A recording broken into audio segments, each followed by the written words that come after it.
Hello friends, അപ്പോൾ ഇന്ന് നമ്മളൊരു പുതിയൊരു സെക്ഷൻ ആരംഭിക്കുകയാണ്. ഈ വീഡിയോ എന്താണ് ഉദ്ദേശിക്കുന്നതെന്ന് ചോദിച്ചാൽ, നമ്മുടെ കേരള PSC അല്ലെങ്കിൽ അതുപോലെയുള്ള മത്സര പരീക്ഷകൾക്ക് ഏറ്റവും ഇമ്പോർട്ടൻ്റ് ആയ ഒരു ഏരിയയാണ് കറണ്ട് അഫെയർ അഥവാ ആനുകാലിക സംഭവങ്ങൾ എന്ന് പറയുന്നത്.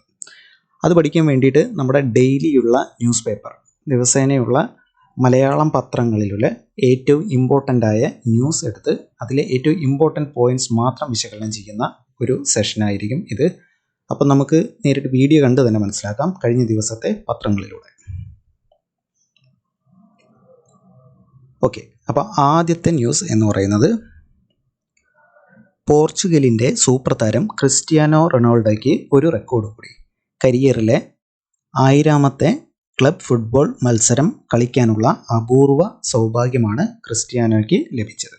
ഓക്കെ, ഇത്രയും മാത്രമാണ് നമുക്ക് ഓർത്തിരിക്കേണ്ട കാര്യം. പോർച്ചുഗലിൻ്റെ സൂപ്പർ താരം ക്രിസ്ത്യാനോ റൊണാൾഡോയ്ക്ക് ലഭിച്ച അല്ലെങ്കിൽ നേടിയെടുത്ത ആ റെക്കോർഡ് എന്താണ്? കരിയറിലെ 1000ാമത്തെ ക്ലബ് ഫുട്ബോൾ മത്സരം 2024 ഫെബ്രുവരിയിൽ കളിച്ച അല്ലെങ്കിൽ സ്വന്തമാക്കിയ പോർച്ചുഗൽ താരം അല്ലെങ്കിൽ സ്പോർട്സ്മാൻ ആരാണ് എന്ന ചോദ്യം. Okay, Cristiano Ronaldo.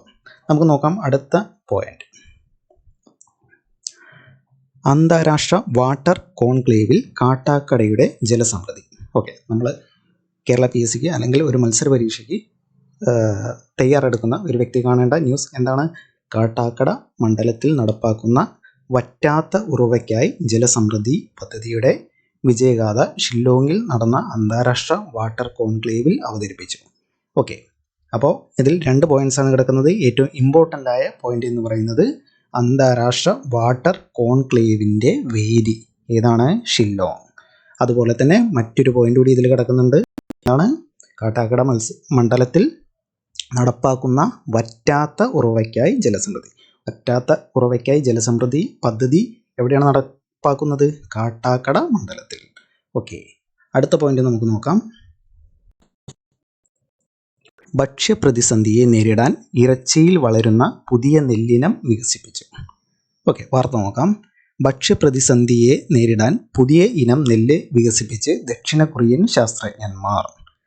മിറ്റി എന്ന പേരിട്ട ഹൈബ്രിഡ് നെല്ലിനുമാണ് ഇവർ വികസിപ്പിച്ചത്. ഓക്കെ, 2 രീതിയിലും ചോദിക്കാം.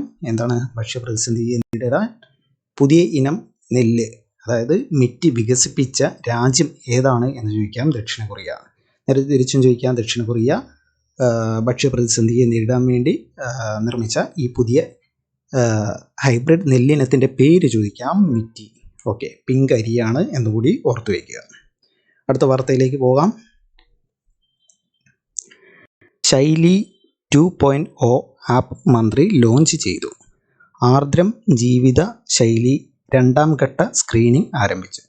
ഓക്കെ, ഇതിൽ വാർത്തയിൽ അല്ലെങ്കിൽ ഈ ന്യൂസ് പേപ്പറിൽ അധികം ഇമ്പോർട്ടൻസ് ഒന്നും അല്ലെങ്കിൽ കൂടുതൽ ഇൻഫോ ഒന്നും നൽകിയിട്ടില്ല. ബട്ട് ഓർത്ത് വയ്ക്കേണ്ട സംഭവം എന്താണ്? ആർദ്രം പദ്ധതി എന്താണ്? ജീവിതശൈലി രോഗങ്ങളെ നേരിടാൻ വേണ്ടി കേരള സർക്കാർ ആക്കുന്ന പദ്ധതിയാണ് ആർദ്രം. ഓക്കെ, ആർദ്രത്തിൻ്റെ ആപ്പാണ് ശൈലി 2.0. മന്ത്രി ലോഞ്ച് ചെയ്തു. ഏത് മന്ത്രിയാണ്? വീണ ജോർജ്. വീണ ജോർജ് ആരാണ്? നമ്മുടെ ആരോഗ്യമന്ത്രി. കാര്യങ്ങൾ മാത്രമുള്ളൂ ഈ ഒരു സ്ലൈഡിൽ നമുക്ക് നോക്കേണ്ടത്. അടുത്തത് നോക്കാം. അപൂർവ രോഗ പരിചരണത്തിനായി കെയർ പദ്ധതി പ്രഖ്യാപനവും ഐസൊലേഷൻ വാർഡുകളുടെ സംസ്ഥാനതല ഉദ്ഘാടനവും ഇന്ന്. ഓക്കെ, നമുക്ക് നോക്കാം. ഇവിടെ നമുക്ക് നോക്കാനുള്ളത് കെയർ. ഓക്കെ, നിങ്ങൾക്ക് ഇവിടെ കാണാം കെയർ. എന്താണ് കെയർ എന്ന് മാത്രമാണ് ഇവിടെ നോക്കാനുള്ളത്. അപൂർവ രോഗ പരിചരണത്തിനായി സംസ്ഥാന ആരോഗ്യ വകുപ്പ് ആരംഭിക്കുന്ന പുതിയ സമഗ്ര പദ്ധതിയാണ് കെയർ. അപ്പോൾ ഇതുപോലെ തന്നെ ചോദിക്കാം, ഈ പദ്ധതി ഏതാണ്? കെയർ. ഓക്കെ, ഇത്രയും മാത്രമാണ് നമുക്കിതിൽ നോക്കാനുള്ളത്. അതുപോലെ ഇവിടെ നമുക്ക് പറയാനുള്ള ഒരു സംഭവം എന്ന് പറഞ്ഞാൽ, ഇത് ഇംഗ്ലീഷിൽ തരികയാണെങ്കിൽ കെയർ എന്നുള്ളത് KARE എന്നതാണ് കെയർ. ഓക്കെ, എന്താണ് സ്പെല്ലിംഗ്? KARE, അതായത് Kerala United against rare diseases എന്നതാണ് കെയറിൻ്റെ ഫുൾ ഫോം. അതുകൂടി ഒന്ന് ഓർത്തു വയ്ക്കുക. അടുത്ത പോയിന്റ് നോക്കാം. ഓക്കെ, ഇത്രയും പോയിന്റ്സ് നൽകിയ വേറൊരു വാർത്ത ഇതിലില്ല. എന്താണ്? സ്വരാജ് ട്രോഫി. ജില്ലാ പഞ്ചായത്ത് കോർപ്പറേഷൻ പുരസ്കാരം തിരുവനന്തപുരത്തിന് 2 പോയിന്റ് ലഭിച്ചു. എന്തൊക്കെയാണ്? ജില്ലാ പഞ്ചായത്ത്, അതായത് സംസ്ഥാനത്തെ മികച്ച തദ്ദേശ സ്ഥാപനങ്ങൾക്കുള്ള 2022-23 വർഷത്തെ സ്വരാജ് ട്രോഫികൾ പ്രഖ്യാപിച്ചു. എന്നാണ് പ്രഖ്യാപിച്ചത്? 24-ലാണ്. ഏതാണ് പ്രഖ്യാപിച്ചത്? 22-23 വർഷത്തെ അവാർഡാണ് പ്രഖ്യാപിച്ചത്. ഓക്കെ. ഏറ്റവും മികച്ച ജില്ലാ പഞ്ചായത്ത് കോർപ്പറേഷൻ പുരസ്കാരം തിരുവനന്തപുരം. ഓക്കെ, 2 പോയിന്റ് ലഭിച്ചു. എന്താണ്? ഏറ്റവും മികച്ച ജില്ലാ പഞ്ചായത്ത് ഏതാണ്? തിരുവനന്തപുരം. ഏറ്റവും മികച്ച കോർപ്പറേഷൻ ഏതാണ്? തിരുവനന്തപുരം. ഓക്കെ, അടുത്തത് നോക്കാം. നഗരസഭകളിൽ ഗുരുവായൂരും ഗ്രാമപഞ്ചായത്തുകളിൽ കാസർഗോഡ് ജില്ലയിലെ വലിയ പറമ്പുമാണ് 1-ാം സ്ഥാനത്ത്. 2 പോയിന്റ് കിട്ടി. വീണ്ടും എന്താണ്? ഏറ്റവും മികച്ച നഗരസഭ ഗുരുവായൂർ, ഏറ്റവും മികച്ച ഗ്രാമപഞ്ചായത്ത് കാസർഗോഡ് ജില്ലയിലെ വലിയ പറമ്പ്. വീണ്ടും നോക്കാം. ബ്ലോക്ക് പഞ്ചായത്തുകളിൽ 1-ാം സ്ഥാനം കാസർഗോഡ് ജില്ലയിലെ നീലേശ്വരം, മലപ്പുറം ജില്ലയിലെ പെരുമ്പടപ്പ്, കോട്ടയം ജില്ലയിലെ വൈക്കം. ആയിട്ടാണ്, അതല്ലെങ്കിൽ 3 പേര് കൂടിയാണ് പങ്കിട്ടത്. ഇവിടെ 2-3 സ്ഥാനങ്ങൾ പറഞ്ഞിട്ടില്ല. ഓക്കെ, അടുത്ത നോക്കാം. ജില്ലാ പഞ്ചായത്ത് 2-ാം സ്ഥാനം കൊല്ലത്തിന് ലഭിച്ചു. 1-ാം സ്ഥാനം തിരുവനന്തപുരം, 2-ാം സ്ഥാനം കൊല്ലത്തിന്. ഓക്കെ, അടുത്തത് ഗ്രാമപഞ്ചായത്തുകളിൽ മുട്ടാർ ഏതാണ്? ആലപ്പുഴ ജില്ലയിലെ മുട്ടാർ, കോട്ടയം ജില്ലയിലെ മരങ്ങാട്ടുപള്ളി എന്നിവയ്ക്കും നഗരസഭകളിൽ വടക്കാഞ്ചേരി, ആന്തൂർ എന്നിവയ്ക്കുമാണ് 2-3 സ്ഥാനങ്ങൾ ലഭിച്ചത്. ഓക്കെ, ഏകദേശം എല്ലാ പോയിന്റ്സും കിട്ടി. എന്താണ്? മികച്ച ജില്ലാ പഞ്ചായത്ത് തിരുവനന്തപുരം, 2ാമത്തെ മികച്ച ജില്ലാ പഞ്ചായത്ത് കൊല്ലം, മികച്ച ബ്ലോക്ക് പഞ്ചായത്ത് 3 എണ്ണമാണ് നേടിയിട്ടുള്ളത്. ഏതൊക്കെയാണ്? കാസർഗോഡ് ജില്ലയിലെ നീലേശ്വരം, മലപ്പുറം ജില്ലയിലെ പെരുമ്പടപ്പ്, കോട്ടയം ജില്ലയിലെ വൈക്കം. 2-3 സ്ഥാനങ്ങളില്ല. മികച്ച ഗ്രാമപഞ്ചായത്ത് ഏതാണ്? കാസർഗോഡ് ജില്ലയിലെ വലിയ പറമ്പ്. 2-ാം സ്ഥാനം ലഭിച്ചിരിക്കുന്നത് ആലപ്പുഴ ജില്ലയിലെ മുട്ടാർ. 3-ാം സ്ഥാനം ലഭിച്ചിരിക്കുന്നത് കോട്ടയം ജില്ലയിലെ മരങ്ങാട്ടുപള്ളി. ഓക്കെ, മികച്ച നഗരസഭ ഏതാണ്? ഗുരുവായൂർ. 2ാമത്തെ മികച്ച നഗരസഭ എന്ന് പറയുന്നത് തൃശ്ശൂർ ജില്ലയിൽ തന്നെയുള്ള വടക്കാഞ്ചേരി. 3ാമത്തെ കണ്ണൂർ ജില്ലയിലുള്ള ആന്തൂർ. അത്രയുമാണ് ഇവിടെ നൽകിയിരിക്കുന്നത്. ഒന്നുകൂടിയുണ്ട്, മികച്ച കോർപ്പറേഷൻ എന്ന് പറയുന്നത് തിരുവനന്തപുരം. ഓക്കെ, അതുപോലെ തന്നെ ഒരു ചെറിയ പോയിന്റ്സ് കൂടി ഇവിടെ നൽകിയിട്ടുണ്ട്. എന്താണ്? ദേശീയ ഗ്രാമീണ തൊഴിലുറപ്പ് പദ്ധതിയിലെ മികവിനുള്ള സംസ്ഥാനതല മഹാത്മാ പുരസ്കാരങ്ങൾ കൂടി ഇവിടെ നൽകിയിട്ടുണ്ട്. ഏതാണ്? ബ്ലോക്ക് പഞ്ചായത്ത് 1 പെരുങ്കടവിള തിരുവനന്തപുരം, 2 അട്ടപ്പാടി പാലക്കാട്, 3 കഞ്ഞിക്കുഴി ആലപ്പുഴ. ഓക്കെ, ഗ്രാമപഞ്ചായത്താണോ? ഗ്രാമപഞ്ചായത്ത് എന്ന് പറയുന്നത് തിരുവനന്തപുരത്ത് വെള്ളറട, അതുപോലെ മലപ്പുറം ജില്ലയിലെ എടപ്പാൾ, തിരുവനന്തപുരം ജില്ലയിലെ കള്ളിക്കാട്, 4ാം സ്ഥാനം പാലക്കാട് ജില്ലയിലെ പുത്തൂർ.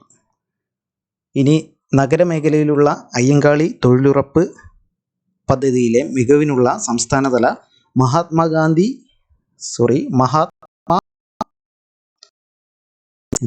മഹാത്മാ അയ്യങ്കാളി പുരസ്കാരങ്ങൾ കോർപ്പറേഷൻ കൊല്ലം, നഗരസഭ വടക്കാഞ്ചേരി, തൃശ്ശൂർ, വൈക്കം, കോട്ടയം. ഓക്കെ, ഇത്രയുമാണ് ഇതിൽ പോയിന്റ്സ് നൽകിയിരിക്കുന്നത്. ഒന്നുകൂടി നമുക്കൊന്ന് പെട്ടെന്ന് ഓടിച്ചു നോക്കാം. എന്താണ്? ഒപ്പം പറയുക. മികച്ച ജില്ലാ പഞ്ചായത്ത് ഏതാണ്? തിരുവനന്തപുരം. 2ാമത്തെ മികച്ച ജില്ലാ പഞ്ചായത്ത് കൊല്ലം. ഓക്കെ, മികച്ച ബ്ലോക്ക് പഞ്ചായത്ത് ഏതാണ്? 3 എണ്ണത്തിന് ലഭിച്ചിട്ടുണ്ട്.